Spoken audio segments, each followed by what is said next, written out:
क्या बॉलीवुड का दी एंड हो चुका है? क्योंकि पिछले कुछ सालों से बहुत ही रेयरली ऐसा हुआ है कि किसी बॉलीवुड मूवी ने परफॉर्म किया हो।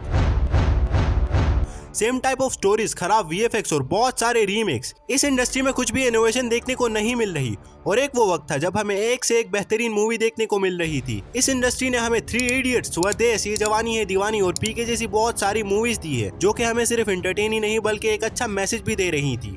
किसी महापुरुष ने कहा है कि कामयाब होने के लिए नहीं, काबिल होने के लिए पढ़ो। सक्सेस के पीछे मत भागो, एक्सेलेंस का पीछा करो। सक्सेस झक मार के तुम्हारे पीछे आएगी। और अब कोई भी मूवी देख लो, हर मूवी में ये लोग जबरदस्ती का एक्शन, फालतू के सॉन्ग्स और भर भर के पैसा खर्च कर देते हैं और मूवी फ्लॉप हो जाती है एट द एंड। ये वीडियो मैंने किसी कंपैरिजन के लिए नहीं बनाई, बल्कि मैंने सोचा क्यों ना आप लोग को पास की शेयर कराई जाए। वैसे कहने को तो 1950 से लेके 1980 तक के एरा को हिंदी सिनेमा का सबसे गोल्डन एरा कहा जाता है, जहाँ सबसे ज्यादा इनोवेशन देखने को मिली। आप में से बहुत ही रेयरली किसी ने कोई ओल्ड मूवी देखी होगी। आजकल के जेंजिस को क्या ही पता उस एरा का। वैसे मैं भी जेंजिस में ही आता हूँ, पर मैंने इन दिनों खुद को थोड़ा रिवाइंड करने की कोशिश की है। मैंने काफी सारी ओल्ड मूवीज देखी और मैं डेफिनेटली कहूंगा that was the golden era of Hindi films. Bollywood है, बॉलीवुड इतना काम नहीं करता। जो स्टार के बच्चे हैं उन्हीं को मौका दिया जाए। कि देखो बॉलीवुड में जो है ना पॉलिटिक्स चलती है। से पिटे एक्टर, घिसे पिटे कहानियां।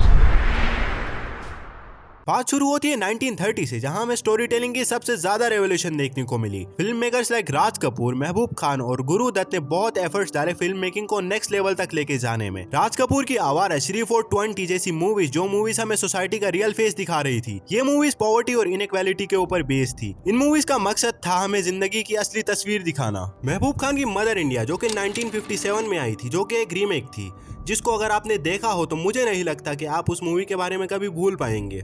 और 1957 में ही एक और मास्टरपीस रिलीज हुई थी, गुरु दत्त की प्यासा मूवी, जो कि उस वक्त के हिसाब से एक बहुत बड़ी हिट साबित हुई थी। इस मूवी की स्पेशलिटी ये थी कि इस मूवी में जितने भी सॉन्ग्स थे वो सारे मूवी की स्टोरी के सिचुएशन के साथ जा रहे थे। एक एक सॉन्ग के पीछे एक कहानी है। कोई भी सॉन्ग ऐसा नहीं जिसको बगैर किसी स्टोरी के बीच में घुसा दिया हो। जाने वो कैसे लोग थे जिनके प्यार को प्यार मिला। इस एरा को गोल्डन एरा ही इसीलिए कहा जाता है क्योंकि इस वक्त इस इंडस्ट्री में सबसे ज्यादा न्यू एक्सपेरिमेंट्स किए गए। Most of the movie social issues पर बेस्ड होती थी, और होना भी तो यही चाहिए। मूवीज ऐसी बनाओ जिससे सोसाइटी में एक अच्छा चेंज लाया जा सके। अब हीरोपंती 2 जैसी मूवीज से क्या ही सीखोगे तुम। एक हिसाब से देखा जाए तो तब की मूवीज काफी अंडररेटेड भी थी। लोगों को इतनी समझ नहीं थी और कंट्री में इतने सिनेमा स्क्रीन्स नहीं थे जिनमें मूवीज को दिखाया जा सके। 1990s के बाद से एक अच्छी स्पाइक देखने को मिली इस इंडस्ट्री में। 90s में काफी सारी अनफॉरगेटेबल मूवीज बनी, जैसे कि डीडीएलजे, सूर्यवंशम और कुछ होता है जैसी काफी सारी मूवीज। यहाँ से द किंग शाहरुख खान का एरा शुरू होता है। और आज भी अगर ये इंडस्ट्री जिंदा है तो इसका क्रेडिट शाहरुख खान को ही जाता है मेरे हिसाब से, क्योंकि उन्होंने बॉलीवुड के डाउनफॉल के टाइम अपनी 3 फिल्में रिलीज कर दी और तीनों मूवीज काफी सक्सेसफुल रही। 90s में रोमांटिक मूवीज का काफी ज्यादा ट्रेंड देखने को मिला। ये लोगों के लिए एक न्यू एक्सपीरियंस था। हीरो और हीरोइन के बीच की केमिस्ट्री, जो कि लोगों को इमोशनली मूवी के साथ कनेक्ट कर पा रही थी। रोमांस के साथ साथ मूवीज में कॉमेडी का टच भी दिया गया, जो कि उस वक्त के हिसाब से एक बहुत ही क्रिएटिव मूव था।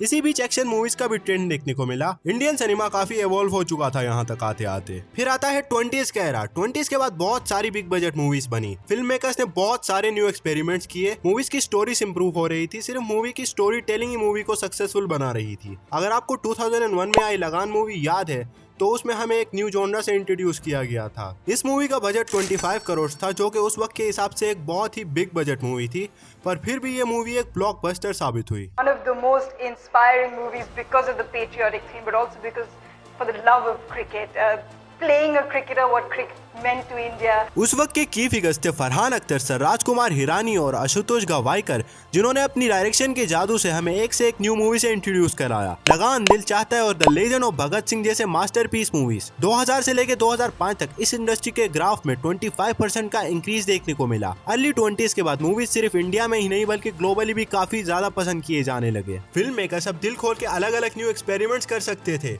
2000 से लेकर 2005 तक आते आते मूवीज की पिक्चर और साउंड क्वालिटी भी काफी इंप्रूव हो गई। 2005 के बाद और भी जॉनरास इंट्रोड्यूस हुए।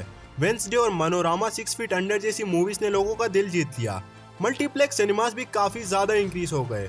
2010 तक आते आते इंडिपेंडेंट फिल्म भी काफी ज्यादा सक्सेसफुल हो रही थी और टिकट्स की प्राइसेस भी 20% तक इंक्रीज हो गई। फिल्म की जो न्यू ऑडियंस थी उनको भी काफी ज्यादा समझ थी मूवीज की और ये फिल्म मेकर्स के लिए एक चैलेंज भी था। बट अब तक सिर्फ ऑडियंस ही नहीं बल्कि फिल्म मेकर्स भी काफी ज्यादा अपग्रेड हो चुके थे। यहाँ से शुरू होता है बॉलीवुड का रियल बिजनेस। 2010 से लेकर 2015 के बाद को ब्लॉकबस्टर एरा भी कहा जाता है। फिल्म में इसको एक नया धर्म ग्रंथ घोषित कर दो। 600 crore movie I never seen. Rajkumar Irani hats off. बहुत ही रेयरली ऐसा होता था कि बॉलीवुड की कोई मूवी परफॉर्म ना करे। सलमान खान की दबंग, शाहरुख खान की चेन्नई एक्सप्रेस और आमिर खान की पीके जैसी मूवीज ने लोगों के दिलों पे राज किया। बॉलीवुड का सबसे पीक टाइम चल रहा था, लोग एक्टर्स को प्रेज करने लगे थे। सर आमिर खान नाम ही काफी है, तो उनके लिए बोलना भी हमारे लिए छोटा होगा। पर ये ज्यादा वक्त तक चला नहीं। 2020 तक तो बॉलीवुड का बिजनेस ठीक ठाक ही चल रहा था, पर 2020 में सुशांत सिंह राजपूत की डेथ के बाद बॉलीवुड के काफी सारे डार्क सीक्रेट्स रिवील हो गए। Sushant Singh Rajput passes away. He is committed suicide is what we are picking up. लोग हर जगह बाइकआउट कैंपेन्स चलाने लगे।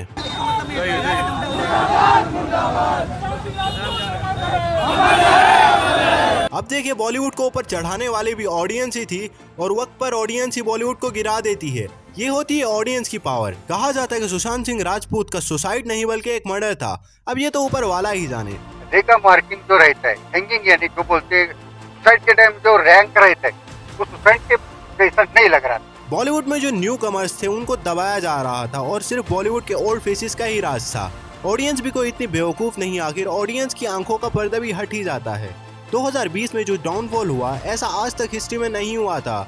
ऑल्सो उस टाइम कोविड ने भी तहलका मचाया हुआ था, लोग घरों से बाहर तो निकल नहीं सकते थे, पूरी दुनिया में कर्फ्यू लग जाता है। इसको भी एक रीजन कहा जा सकता है बॉलीवुड के डाउनफॉल का। How much the film industry is set to lose? At least about 800 to 1000 crores is the estimated loss for Bollywood alone. उस वक्त जो भी मूवी आ रही थी वो एक फ्लॉप ही कंसीडर हो रही थी। रणबीर कपूर की शमशेरा, आमिर खान की लाल सिंह चड्ढा, प्रभास की राधे श्याम और बहुत सारी ऐसी मूवीज जो कि बहुत ही गंदे तरीके से फ्लॉप हो गई। उस वक्त कोविड का एरा था तो लोग घरों से निकल नहीं सकते थे। इस बात का फायदा उठाया OTT प्लेटफॉर्म्स ने। OTT में फ्री मूवीज भी दिखाई जाने लगी, कंटेंट बहुत ही ज्यादा इम्प्रूव था। लोगों के लिए अब काफी इजी हो गया था, उनको घर बैठे कंप्लीट एंटरटेनमेंट मिल रही थी, तो वो सिनेमास क्यों ही जाते मूवीज देखने। लोग बहुत तेजी से OTT प्लेटफॉर्म्स पे शिफ्ट होने लगे, उनका मूवीज से इंटरेस्ट ही उठ जाता है। बॉलीवुड पूरी तरीके से डेड हो चुकी थी, मूवीज तो आती ही जा रही थी पर चल एक भी नहीं रही थी। ये सिलसिला 2023 तक चलता रहता है, पर 25 जन 2023 में द किंग शाहरुख खान का कमबैक हो जाता है। मूवी ने आते ही बॉक्स ऑफिस पे तहलका मचा दिया। मूवी ने पहले ही दिन 57 करोड़ की कलेक्शन की और वीक के एंड तक आते आते मूवी 280 करोड़ कमा चुकी थी। ये होता है रियल स्टारडम। इस मूवी के बाद बॉलीवुड को एक पुश सा मिल जाता है और बाकी मूवीज भी चलने लगती हैं। बट अब भी काफी सारे लोग हैं जो इस इंडस्ट्री को बाइकआउट करके बैठे हैं। बाइकआउट होना चाहिए बस है, कोई रीजन नहीं, आप रीजन पूछने लायक ही नहीं हो लोग। सबका अलग अलग ओपिनियन है इसके ऊपर। एक हिसाब से देखा जाए तो बाइकआउट करना बनता भी है। जो रियल टैलेंट है उसको दबाया जा रहा है और नेपो किड्स का राज बढ़ गया इस इंडस्ट्री में। कोई भी ढंग की मूवी तो आ नहीं रही, स्टोरीज बहुत ही प्रिडिक्टेबल हो गई हैं। हमारे पास इससे 1000 गुना ज्यादा चॉइसेस है, तो हम क्यों ही एक फालतू सी प्रिडिक्टेबल मूवी को प्रेफर करें। जब तक ये इंडस्ट्री इवॉल्व नहीं करेगी, टैलेंटेड न्यू कमर्स को मौका नहीं मिलेगा, तब तक इस इंडस्ट्री का कुछ भी नहीं होने वाला।